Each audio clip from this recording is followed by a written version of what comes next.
My name is Turiya Hanover and I work with people. I am a therapist and I lead groups since many years. My whole life I was looking for home. What is home? And of course I looked for outer homes to find out actually what I'm looking for is an inner home, a space inside of myself. But that of course took me a few years to even be able to understand what I was looking for, and of course I left home very early and, I got married, children, the whole thing, and I ended up in the Osho commune, and that was my first sense of home I had. That is a very deep question for me. It's sometimes a painful question because it brings up where do I actually belong? And I always focus it on when I die or when we die, what is left? The body goes, feelings go, everything goes. And then is there something left or what is left then? Is there consciousness? Is there awareness? Is there something that is bigger than just this body, this name, this identity? So that for me is something that always brings me back to where I am now.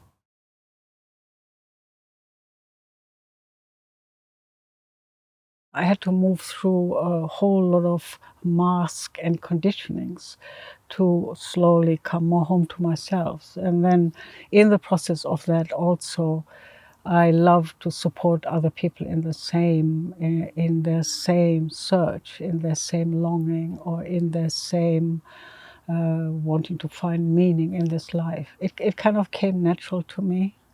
I don't know, it just happened like that. And I don't know, I arrived in Pune in 77 or something like that. And one of the things Osho told me when I took sannyas, you only need to do vipassana, you don't need anything else. And 2 days later, I was an assistant in one of the most scariest groups in the ashram. So he put me straight into group leading. I was completely a scared chicken. I was terrified. I was like, oh my God, this is a scary group, like that. So through being that, and the man who ran the group really taught me how to be and how to work with people a great deal. So I slowly learned through being there in practical terms. And then, of course, over the years, I've learned many different tools, and I studied many different teachings. I would have never thought I would have been able to do a job like that. Really. I'm like, what? I'm actually more shy and a little kind of like, scared. But here we are. I like it. Life run me that way in a way, I feel. And today I'm very, I love it. I'm passionate about it. And it's a beautiful thing to share with people also, and to support other people as well.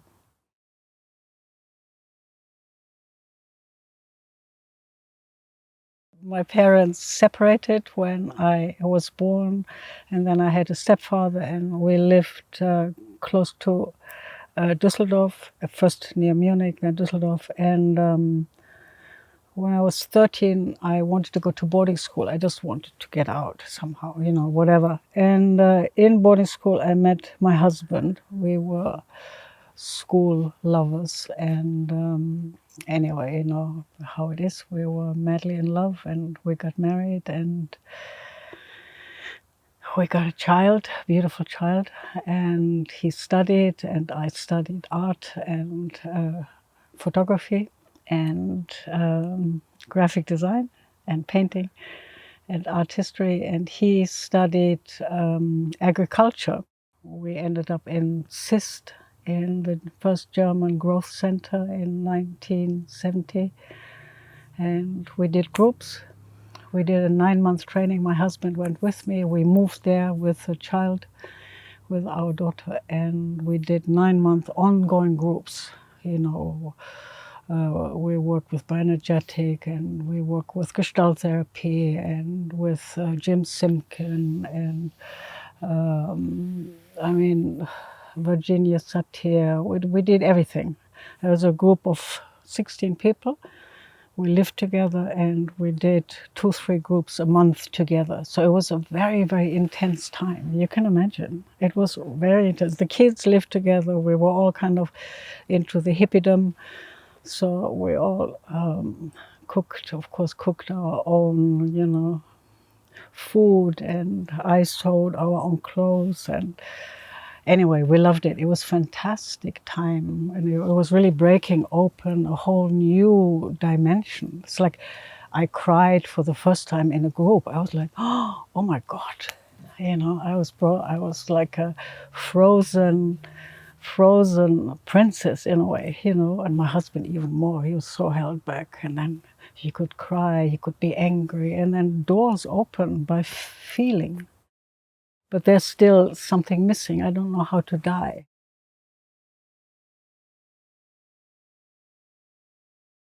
It ended up in Pune with a woman dying.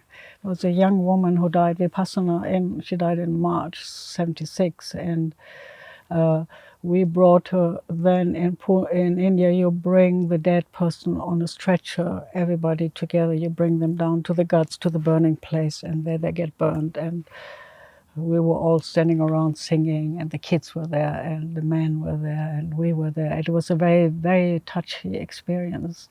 And my husband said to me, I would like to die just like this. I had no idea that a few years later we would carry him down there in the same way.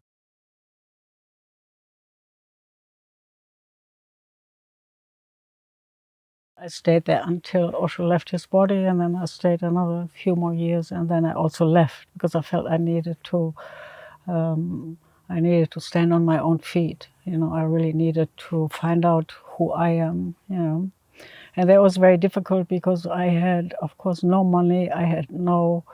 In the ashram, you don't get paid, so you know, I had lots of experience and amazing richness of life behind me. Of course, I went through missing the commune, missing the friends, and missing the whole space. You know, and when you're in the commune, you're always held. So suddenly you're on your own. So it's quite, you know, it's a mixture between blissful and sometimes a little bit lonely.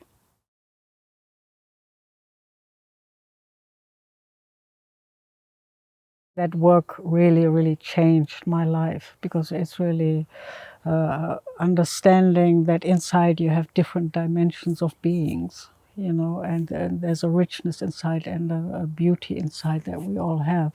And to learn to inquire between what is my ego defenses, of course, you know, that saved me when I was small, but later on they stop us to open up, and what is really true essential being, you know. And the map even today helps me big time. It's a fantastic understanding and insight, and it's a richness and a healing that happens, and just a fullness that happens out of that.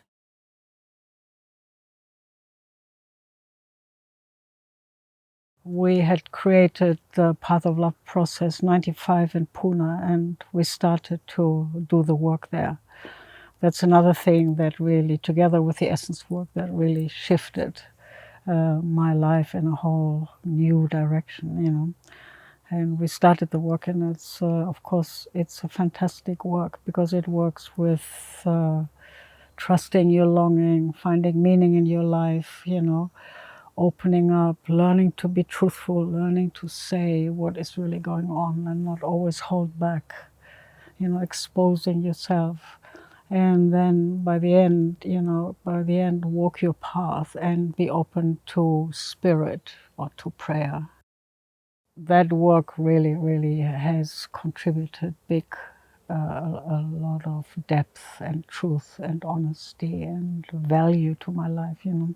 Together with the essence work, those are the two things that have changed that also changed my inner. And when I work with people, I have to work it through myself. And then when it's worked through myself, then I can help you with it. It's not just like a 7 steps to happiness, something like that. I don't think transformation happens that way.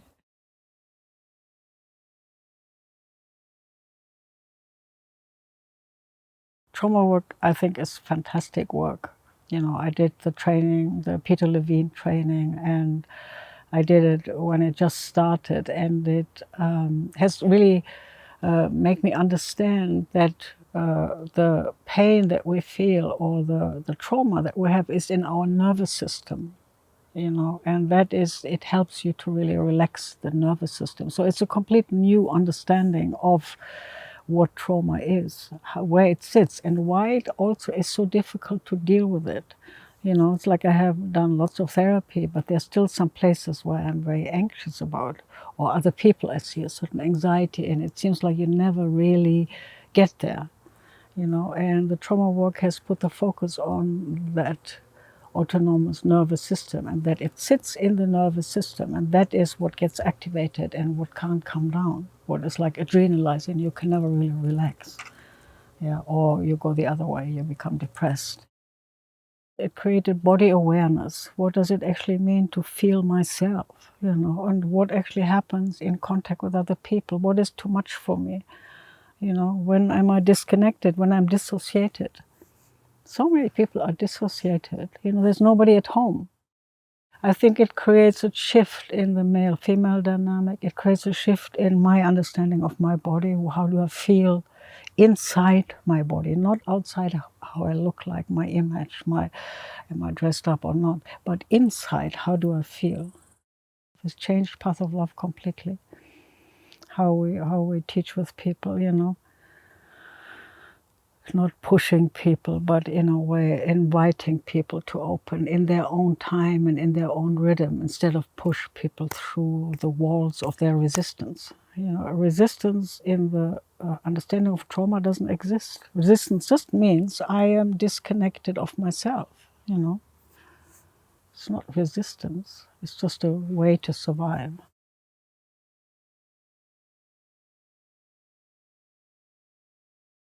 I remember as a kid having like moments of complete at oneness, let's call it. It's just a name. But there's a feeling of that life has, that everything is present in life. Everything is there, and you're held, and you have trust. You have a basic trust, and that basic trust holds you.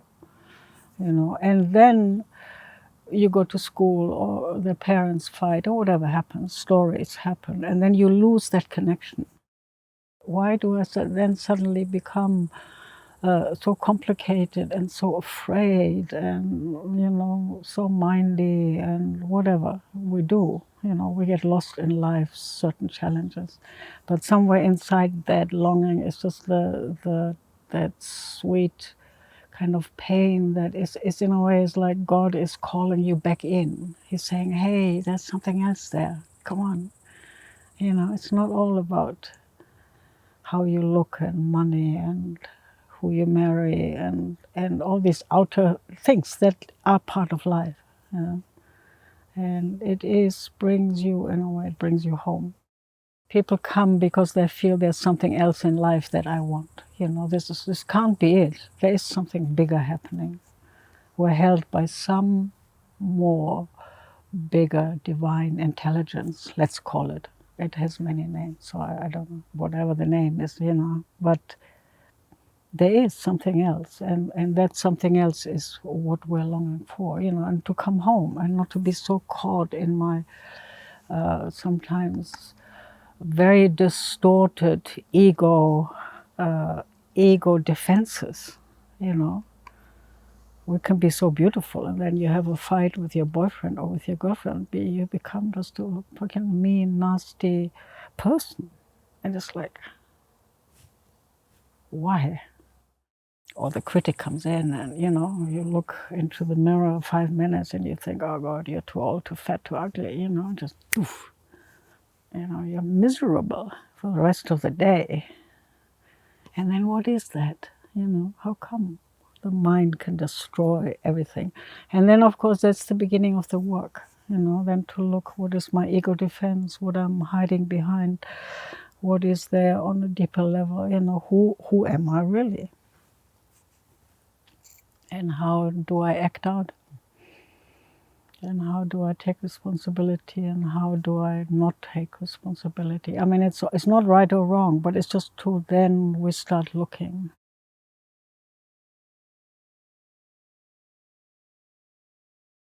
Rafi and I created Working with People, so of course, because of our age and our really big experience in working with people, we then thought it would be wonderful to pass on what we have learned and how we have matured. So that's how the Working with People started, like a school of counseling, where we use the essence work. We look at our essential qualities, who we really are. We look at the ego structure, our ego defenses, and we explore the body. We stay present with the body. We work a lot with inquiry. What I absolutely love inquiry. That means it's a way to go in and really discover what is happening inside of you in this moment, and it's different. It's not like the same. It's always very different. So we have a map of understanding of different qualities of presence, like the will or the joy or, the strength or peace. We teach that in the afternoon people exchange sessions, so we help people to really sit with them, supervise them while they exchange sessions and give them feedback and help them to slowly ease into becoming a therapist or facilitator, however you want to call it.